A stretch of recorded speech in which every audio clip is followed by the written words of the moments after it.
Brasil está de volta. O Brasil está de volta e por aqui a nossa pauta é a reconstrução. Dia após dia, mostramos um país que planta respeito e cuidado para acolher desenvolvimento, sustentabilidade e justiça social. Estamos sempre nos reinventando para estar cada vez mais perto dos brasileiros e das brasileiras. Daquelas que votam, das que se candidatam e das eleitas.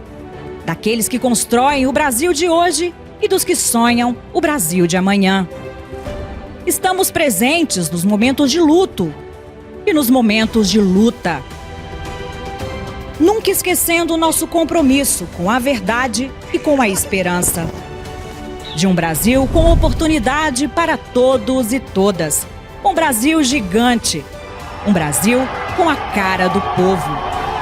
Para quem já é de casa, siga em sintonia com a gente. E para você, que ainda não é, muito prazer. Fazemos parte da Rede PT de Comunicação. Somos a TV PT. Aqui brilha uma estrela.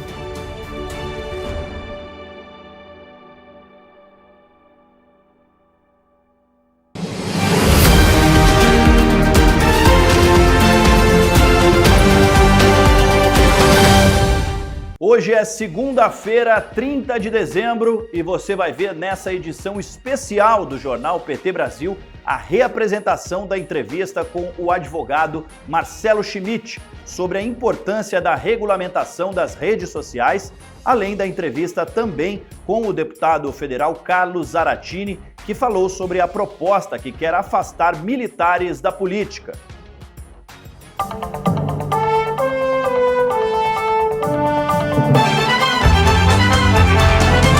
Bom, a gente abre essa edição, então, de hoje, conversando com o advogado Marcelo Schmidt, ele é advogado do PT, para falar sobre um tema bastante discutido aí nesses últimos tempos, que é a regulamentação das redes sociais. Então, queria agradecer aqui a sua participação, Marcelo, mais uma vez. Boa tarde para você.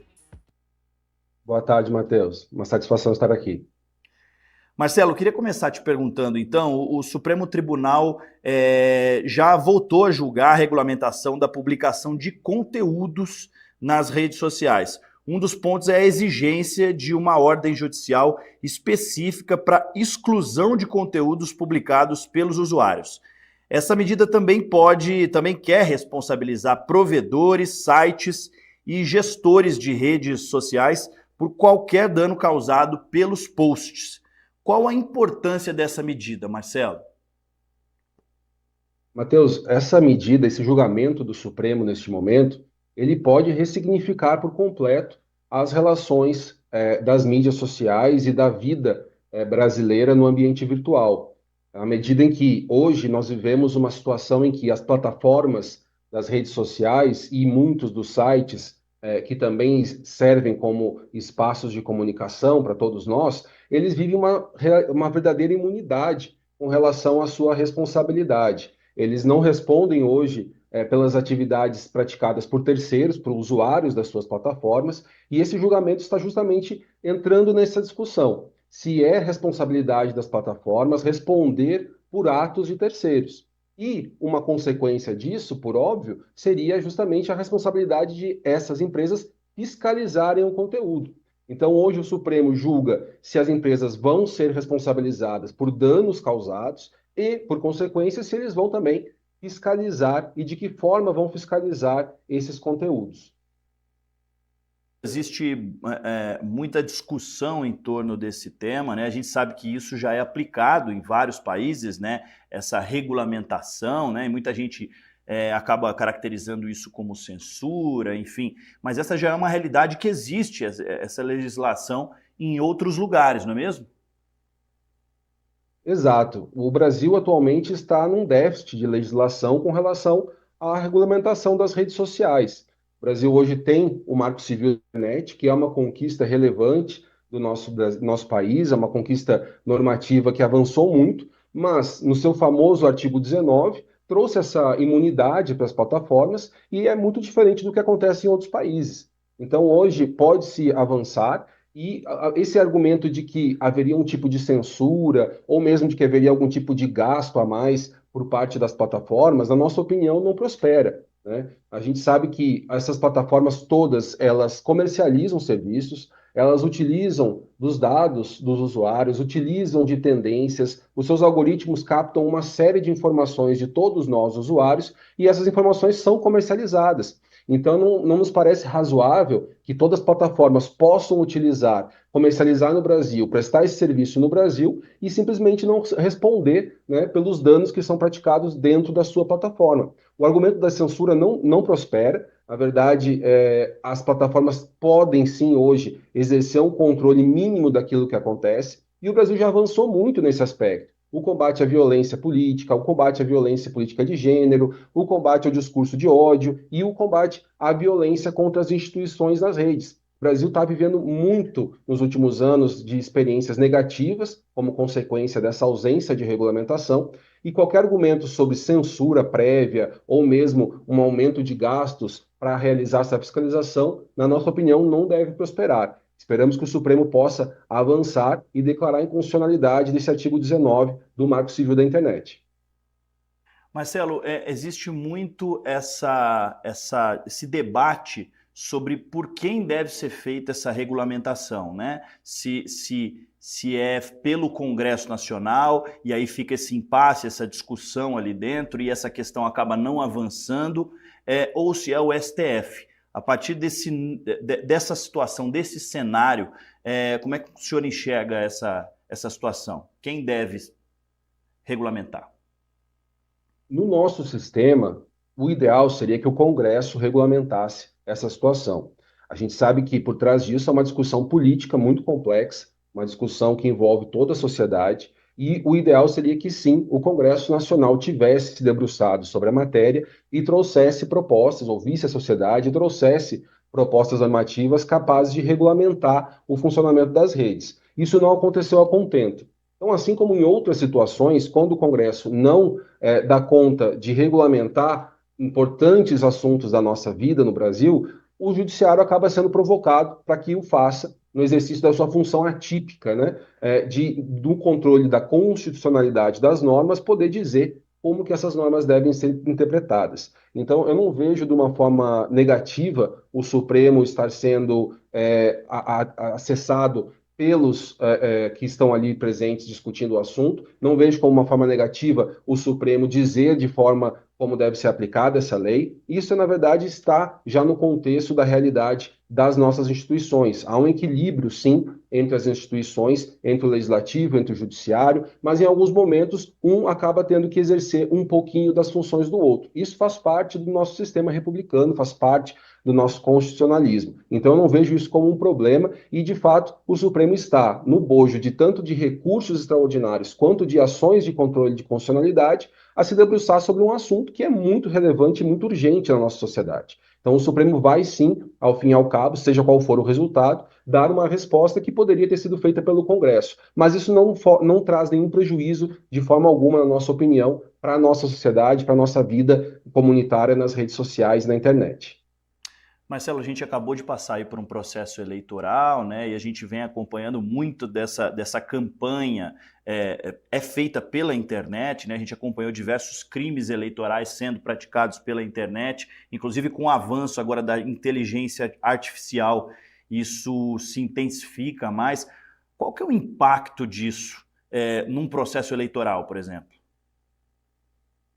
Esse impacto ele é muito expressivo, né? A gente tem aí recentemente, tanto nas eleições presidenciais, eleições para deputados, eleições municipais para prefeitos, vereadores, uma série de candidatos sendo acusados, sendo condenados, né, com relação à disseminação de desinformação e ataque às instituições. Isso é muito relevante, isso tem acontecido já há alguns anos e migrou nos últimos anos com o recrudescimento desse espaço virtual de discussão, né, para a internet. Então isso é muito importante que seja regulamentado. A gente vê aí também nesse ponto muito importante, Matheus, contextualizar esse julgamento do Supremo, porque quando a Justiça Eleitoral tentou preencher, por meio de resoluções, alguns vazios da norma, as plataformas reagiram de uma forma muito negativa. A exemplo do que o Google fez nessa última eleição, quando simplesmente suspendeu no Brasil a possibilidade de impulsionamento de conteúdos por quaisquer candidatos, quaisquer partidos. Ou seja, a plataforma fez um cálculo, na nossa opinião, econômico e chegou à conclusão que,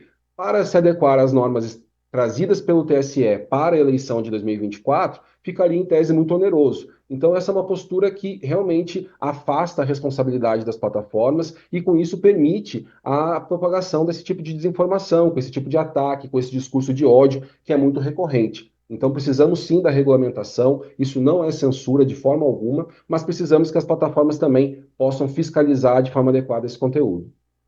Marcelo, ainda sobre esse assunto, a gente vê, inclusive nessas eleições, nas eleições presidenciais também de 2022, a gente vê que é de praxe muitos segmentos aí, muitas pessoas da extrema-direita utilizarem das fake news para conseguir, então, um resultado, né? A gente sabe que as redes sociais são um instrumento muito forte, né? Até tem ganhado muito mais espaço do que a própria mídia hoje, e eles conseguem causar um impacto que pode decidir uma eleição, né? Às vezes, por mais que as mídias sociais, a justiça analise essa questão, às vezes o estrago já pode ter sido causado no caso de uma eleição, por exemplo, né? Já que a gente trabalha com prazo, enfim. Por conta disso também é necessário, é fundamental que essa regulamentação aconteça, Marcelo? Com certeza. No âmbito da justiça eleitoral, a regulamentação ela se torna mais peculiar e mais especializada, né?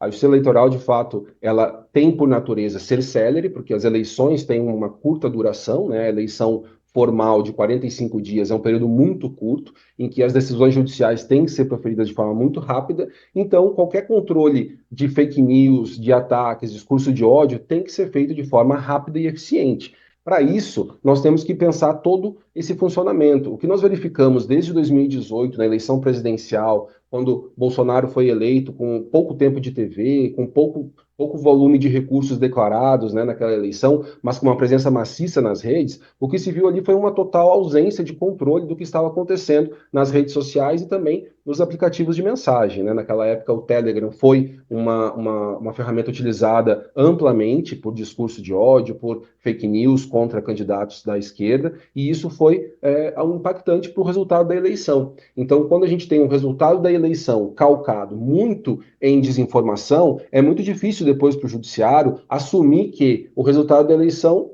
foi sim causado por isso, né? É difícil quantificar, é difícil demonstrar e é difícil para o judiciário tomar uma decisão, especialmente quando está julgando pessoas que foram eleitas, né, que tiveram ali a confiança do voto popular, e poder afastar essas pessoas dos cargos ou torná-las inelegíveis. Então, de 18 para 22 houve uma evolução muito significativa, de 22 para 24 a gente viu que isso ainda precisava ter melhorado, esperamos que para 26, na eleição presidencial, avance, mas de fato, a Justiça Eleitoral tem buscado medidas, os presidentes que têm passado pelo TSE têm adotado medidas de política judiciária, de regulamentação de normas eleitorais, mas também de fiscalização. E, por contrapartida, o ecossistema de desinformação continua muito forte. Precisamos ter a clareza que existe, sim, um ecossistema de desinformação funcionando, ativo e presente em toda a vida virtual no Brasil e no mundo. E para que nós possamos enfrentar isso, as plataformas precisam, de fato, ter uma responsabilidade, porque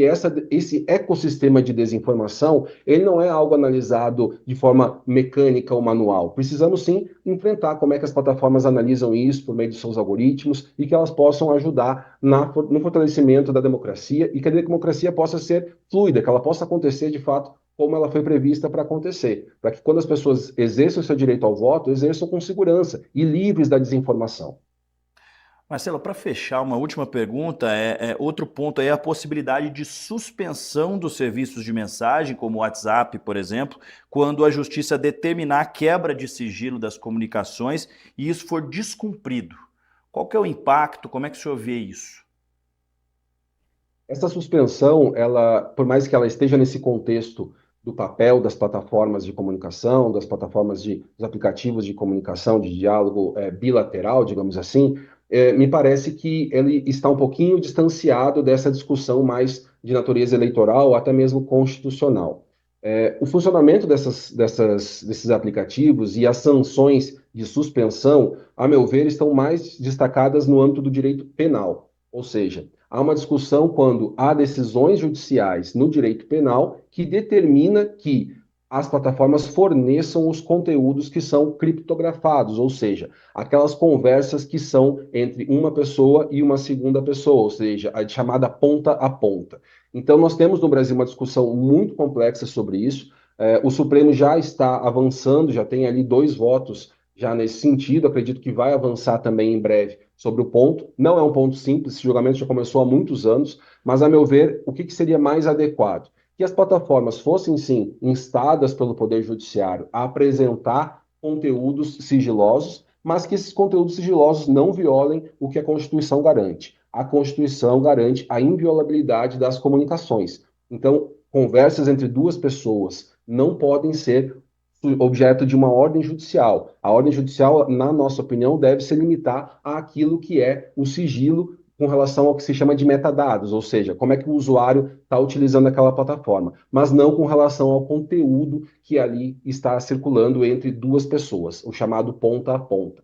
Então, qualquer sanção que suspenda uma plataforma por descumprimento de uma decisão judicial, na verdade tem que levar em conta que decisão judicial é essa. Se essa decisão judicial é legal. Muitas decisões judiciais já aconteceram de determinar a entrega de conteúdos que não podem ser entregues pela nossa legislação e pelo que protege a nossa Constituição. Então, a decisão judicial tem que se limitar àquilo que pode ser objeto de sigilo, não aquilo que é criptografado. Ou seja, se a plataforma não pode quebrar a criptografia da conversa entre uma pessoa e outra, essa plataforma não pode sofrer uma sanção de suspender o seu funcionamento, prejudicando todos os demais usuários, em razão de estar devidamente cumprindo a lei. Marcelo, agora sim, uma última só para a gente fechar. Queria saber, então, como é que o jurídico do Partido dos Trabalhadores tem atuado no combate aí às fake news, a esse tipo de situação nas redes sociais? O partido tem uma situação peculiar, né? Porque nós estamos hoje na situação em que o presidente da República é um dos principais sujeitos de desinformação, mas enquanto ele está no cargo, no exercício do cargo da presidência da República, quem faz a representação judicial perante as instâncias judiciais sobre desinformação é a Advocacia Geral da União. Mas o partido também tem a legitimidade, também tem demandado uma série de medidas com relação a desinformações que atacam o partido, o chamado discurso de ódio. Nós vemos muitos conteúdos que atacam os petistas de modo geral. Então, nesses casos, o PT tem demandado, né, o Partido Diretório Nacional, e também recomendamos sempre que os diretórios municipais, parlamentares nas instâncias municipais, também deputados federais, senadores, demandem à justiça para que sejam removidos esses conteúdos. A gente sabe que as plataformas são acionadas, mas elas nem sempre dão um retorno, e então há medidas sendo adotadas perante o Ministério Público Federal, perante a Polícia Federal, perante o Ministério Público Estadual e também muitas vezes com relação a pessoas. Quando há usuários, pessoas físicas que são identificados e que estão ali proferindo discurso de ódio, ofensas ou até mesmo uma incitação ao crime, essas pessoas têm sido demandadas na justiça. Há ainda, infelizmente, uma grande incompreensão sobre essa natureza, essa legitimidade do PT enquanto partido de demandar, né? Porque o partido é uma pessoa jurídica, mas a gente pode perceber que muitas das desinformações, muitos dos ataques que são feitos, são ao partido e às pessoas que simpatizam com o partido, não simplesmente seus parlamentares, dirigentes ou mesmo filiados. Quando o ataque é feito a petistas de modo geral, a gente sabe que há um volume muito grande de pessoas no Brasil que podem se enquadrar, ou que se entendem, né, enquadrados nessa identificação de petista, porque simpatizam com o partido. Então, todo ataque que é feito com relação a petistas de modo geral, o partido tem sim que adotar medidas e buscar a justiça para poder remover conteúdo e até mesmo buscar a reparação dos danos, sejam eles morais ou mesmo eventualmente criminalmente também adotar as medidas. Marcelo, eu queria agradecer então a tua participação aqui, desejar uma boa tarde e até uma próxima. Obrigado, boa tarde. Até logo. Tá aí então a participação ao vivo do advogado do PT, Marcelo Schmidt, falando então sobre regulamentação nas redes sociais, das redes sociais.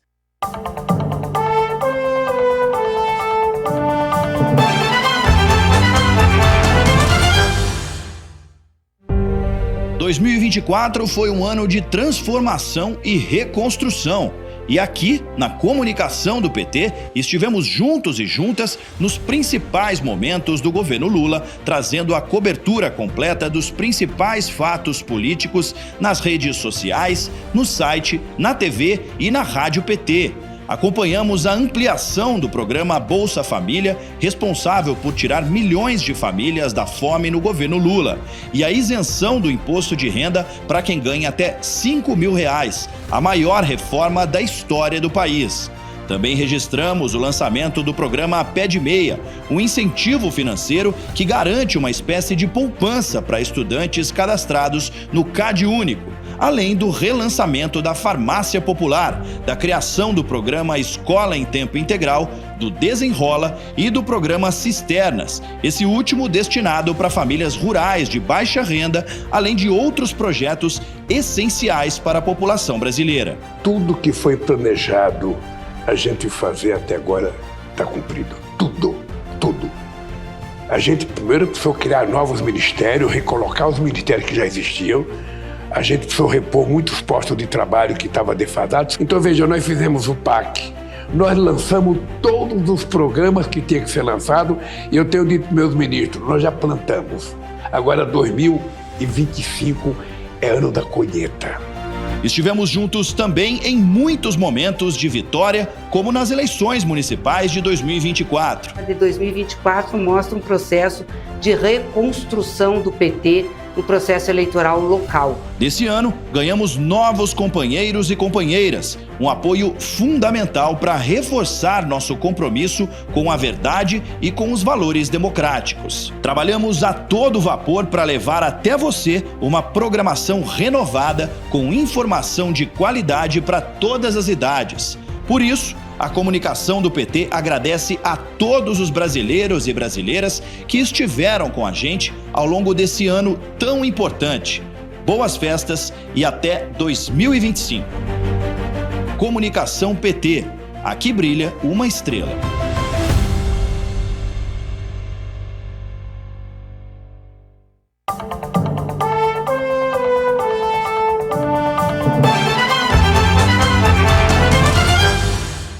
E a gente já começa essa edição com o deputado Carlos Zaratini, do PT de São Paulo, que conversa ao vivo com a gente sobre a PEC que defende o afastamento de militares da ativa da participação política. Boa tarde, deputado. Muito obrigada por ter aceitado o nosso convite. Boa tarde, um prazer estar falando com vocês e com toda a audiência da TV PT. Deputado, essa proposta de emenda à Constituição pretende reformular o artigo 142 da Constituição Federal para poder esclarecer qual é o papel das Forças Armadas. Eu queria que o senhor dissesse para a gente quais são as principais alterações que o senhor propõe nessa PEC. Em primeiro lugar, a gente está propondo alterar o caput do artigo 142, principalmente retirando aquela atribuição das Forças Armadas de participarem de operações de garantia da lei e da ordem, né? Essas operações de garantia da lei e da ordem, a maioria delas são operações de defesa civil.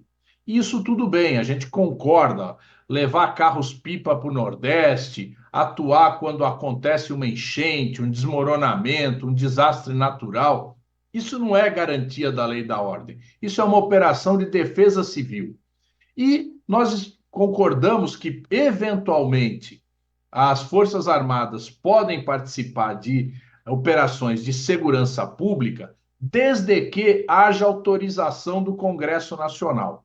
Então, nós estamos propondo mudar a redação do artigo, retirando essa palavra garantias da lei e da ordem, que gera muita dúvida, né, e muitas interpretações que possibilitam uma visão golpista da parte das Forças Armadas. A segunda coisa, nós estamos estipulando que os militares que quiserem ocupar um cargo civil ou que quiserem se candidatar a um cargo eletivo devem deixar a carreira militar. Isso já acontece com os promotores e com os juízes. vocês se lembram, todo mundo se lembra, o juiz Sérgio Moro, que era juiz da 13ª Vara de Curitiba, teve que renunciar ao cargo para ser nomeado ministro da Justiça do Bolsonaro, né? Da mesma forma, aquele promotor, o Dallagnol, que também atuava lá na 13ª Vara, teve que renunciar ao cargo de promotor para poder se candidatar a deputado federal. Então, o que nós queremos é que possa valer a mesma regra para os militares. E o terceiro ponto importante é que nós propomos que os militares não podem ter nenhuma atuação política. Ou seja, os militares não podem fazer Twitter, não podem fazer manifesto, não podem fazer reuniões, né, de cunho político, não podem sequer se expor em alguma atividade política. E isso é o normal na maior parte dos países do mundo. A gente viu o caso, o Trump lá no seu primeiro mandato, teve um general das Forças Armadas norte-americanas que tirou uma foto do lado dele. Esse general foi obrigado a pedir desculpas publicamente por ter cometido esse erro, de ter tirado foto ao lado do Trump. Por quê? Porque lá nos Estados Unidos, os militares, logicamente, eles são uma força imensa, enorme, que atua em muitos países, inclusive de forma imperialista, mas internamente os militares não atuam na política, né? Da mesma forma, na França, na Itália, na Europa como um todo, militares não podem atuar na política. Inclusive, esse artigo que nós estamos introduzindo, esse parágrafo no artigo 142, nós copiamos da Constituição Portuguesa, né, que já definiu que militares não podem ter qualquer tipo de atuação política. Deputado, e por que essa atuação política dos militares é tão perigosa? O que isso pode levar? Os militares, eles têm as armas, né? Eles são um poder armado, né? Eles têm a autorização do Estado para atuar na repressão àqueles que atentam contra a soberania nacional, forças de outros países, enfim, eles têm armas. E na política, você não pode ter a participação de pessoas armadas, né? A política tem que ser um lugar de debate, de disputa eleitoral, mas não de atuação de quem tem a força armada. Então, no nosso modo de ver, nós temos que despolitizar as Forças Armadas. Não pode, dentro dos quartéis, ter atividade política, né? Porque isso implica que esses homens e mulheres armados poderão ter uma atuação política. E isso nós não podemos estar de acordo. Eu vi o senhor comentando também em vídeo, né, que quando um militar vai se candidatar a algum cargo político, ele não ganha, ele volta lá para a atuação dele dentro do quartel. Isso também é muito ruim, né, tanto para as Forças Armadas quanto para a sociedade como um todo. Por quê? Exato. Imagina você, o camarada se candidata, né? Se ele ganhar a eleição, ele é obrigado a se afastar da carreira militar para exercer o cargo público. Mas se ele perde, ele volta para dentro do quartel e você acha que ele vai deixar de fazer política? Ele vai continuar fazendo política. Então nós não podemos aceitar isso. É por isso que muitas polícias militares estão extremamente politizadas e as próprias Forças Armadas. Então nós precisamos que a pessoa que queira se candidatar tem todo o direito de se candidatar, mas não vai poder continuar na carreira militar. Como juiz que se candidatou, se ele perdeu, ele não pode voltar a ser juiz, porque ele se politizou. Então, nós não podemos aceitar isso, né? São carreiras de Estado e elas têm que ser observadas dessa forma.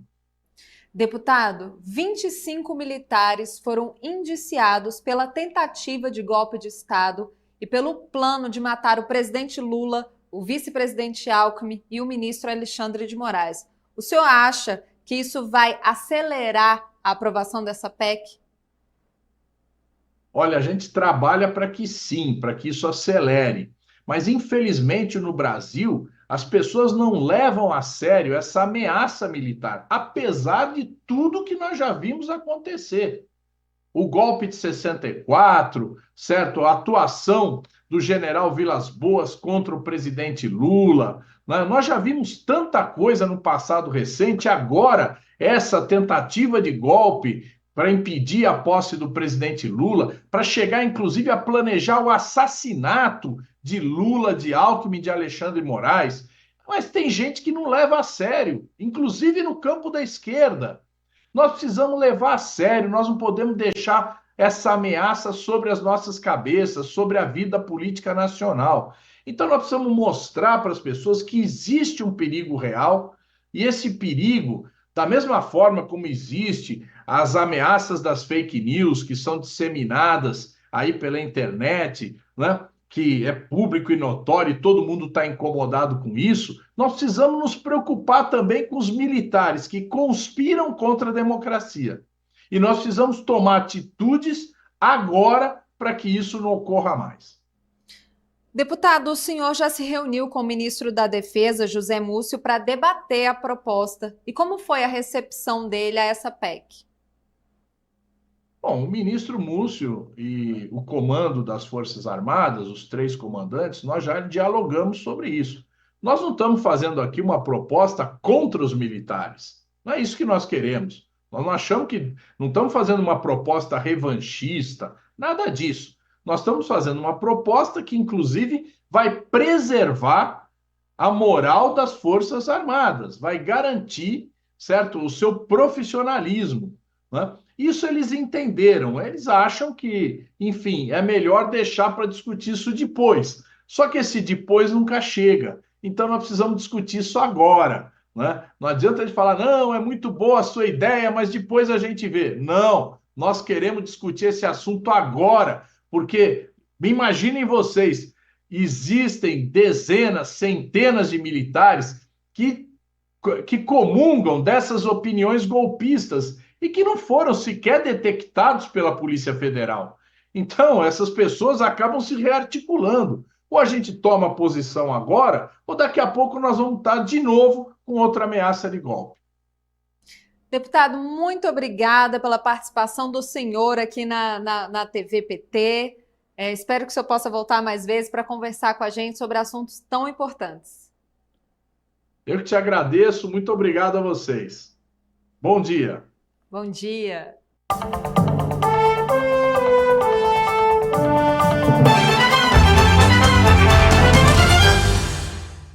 Já olhou para alguém e pensou, o que passa na cabeça dela? Rádio.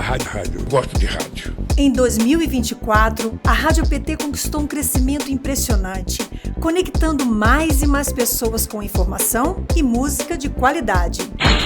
Oi, aqui é Gleice Hoffmann. Estou sintonizada na Rádio PT e com vocês. De agosto a outubro, a audiência disparou, passando de 21 mil ouvintes para mais de 118 mil.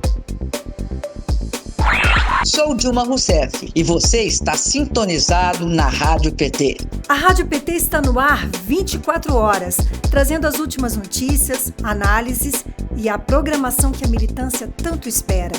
Programas diários como Notícias do PT e o jornal PT Brasil seguem ampliando sua voz, além de podcasts que já ultrapassaram 4.600 episódios. Você que está ouvindo a Rádio PT, continue sintonizado ou sintonizada. A Rádio PT também faz a gestão do podcast do Lula, com mais de 720 episódios produzidos. Seus discursos, pronunciamentos e entrevistas estão lá em radio.pt.org.br/Lula.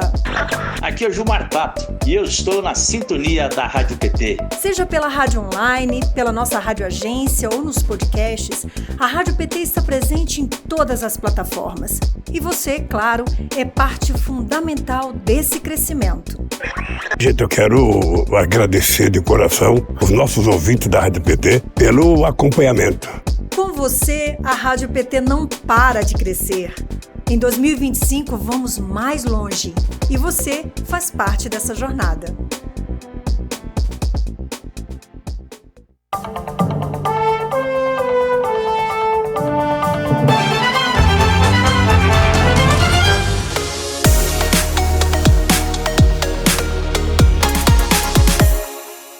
Em 2 anos de reconstrução, o Brasil caminha rumo à superação de um dos maiores desafios de sua história, a fome e a pobreza extrema. Só em 2023, mais de 24 milhões de brasileiros saíram da situação de fome. Dados do IBGE mostram que a insegurança alimentar grave caiu de 15,5% da população em 2022 para 4,1% em 2023, um dos melhores índices da série histórica. Agora temos 72,4% dos lares em segurança alimentar. O Plano Brasil Sem Fome é o principal motor dessa transformação, com ações que vão da produção ao consumo. O programa já investiu R$1 bilhão no programa de aquisição de alimentos e garantiu refeições saudáveis para quase 40 milhões de estudantes. O plano trouxe aumento da segurança alimentar e reduziu todos os graus de insegurança, revertendo a tendência de alta registrada nos últimos anos. O Brasil também se destaca no cenário internacional. Em 2024, o presidente Lula lançou a Aliança Global contra a Fome e a Pobreza, com adesão de 82 países. Iniciativas como o Bolsa Família e o Programa Nacional de Alimentação Escolar serão inspiração para programas globais. Compete aos que estão de volta desta mesa a inadiável tarefa de acabar com essa chaga que envergonha a humanidade. Por isso, colocamos como objetivo central da presidência brasileira no G20 o lançamento de uma aliança global contra a fome e a pobreza. Este será o nosso maior legado. Não se trata apenas de fazer justiça. Essa é uma condição imprescindível para construir sociedades mais prósperas e um mundo de paz. Foi um ano de trabalho intenso, mas este é apenas o começo. A aliança nasce no G20, mas seu destino é global. Que esta cúpula seja marcada pela coragem de agir. Por isso, quero declarar oficialmente lançada a Aliança Global contra a Fome e a Pobreza. O Brasil saiu do mapa da fome em 2014, durante o mandato da ex-presidenta Dilma Rousseff. Porém, aquela dura realidade voltou a assolar o país em 2021, durante o governo Bolsonaro. A expectativa do Ministério do Desenvolvimento e Assistência Social, Família e Combate à Fome é de que o país saia novamente do mapa da fome até 2026, ainda no atual mandato do presidente Lula. O Observatório Brasileiro das Desigualdades já aponta uma redução de 40% na extrema pobreza só em 2024, com impacto ainda maior para mulheres negras que enfrentam as piores condições. Isso mostra que estamos no caminho certo. Cada vez mais tirar da fome, mas também tirar da extrema pobreza, da pobreza, fazer crescer e melhorar de vida. O Jornal PT Brasil de hoje termina agora. Obrigado pela sua companhia e participação. Amanhã a gente se encontra no mesmo horário. Continue com a gente pelas redes. Tchau!